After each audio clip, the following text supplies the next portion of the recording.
ஜாதகத்துல ஒரு மனிதன் சாதிக்க முடியுமா? இல்லையா? அப்படிங்கிறத நம்ம தெரிஞ்சுக்கலாம். ஜாதகத்துல வச்சு எப்படி சாதிக்க முடியுமா? முடியாதான்னு தெரிஞ்சுக்கிறது அப்படின்னா, ஒரு ஜாதகத்துல லக்னாதிபதி நல்லா இருக்கணும்.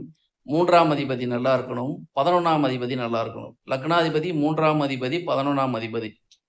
இந்த 3 பாவங்கள் மட்டுமாவது குறைந்த அளவுக்கு 1, 3, 11 இந்த 3 பாவங்கள், 3 பாவாதிபதிகள் இவர்களுக்கு வீடு குடுத்தவர்கள், சாரம் குடுத்தவர்கள். இவங்க எல்லாமே நல்லா இருந்துட்டா, அந்த ஜாதகர் வெறும் கையில இருந்தாலும், ஒண்ணுமே இல்லாட்டி கூட, தன்னுடைய திறமையால பணம் சம்பாதிக்கக்கூடிய வித்தை தரும். ஏன்னா 3, 11 வந்தா, கமிஷன் துறையில முதலீடே போடாம பணம் சம்பாதிக்கக்கூடிய தன்மையை ஜாதகருக்கு தரும். லக்னாதிபதி பலமா இருந்தா, எந்த சூழலையும் சமாளித்து பேசக்கூடிய ஆற்றல் ஜாதகருக்கு வரும். அப்ப 1, 3, 11 உங்க ஜாதகத்துல வலுவா இருந்தா, உங்க வாழ்க்கை சாதிக்கும். கண்டிப்பா வாழ்க்கையில ஜெயிக்கக்கூடிய தன்மை உங்க ஜாதகத்துக்கு நிச்சயமா உண்டு. இவை பொதுவான தகவல்கள்.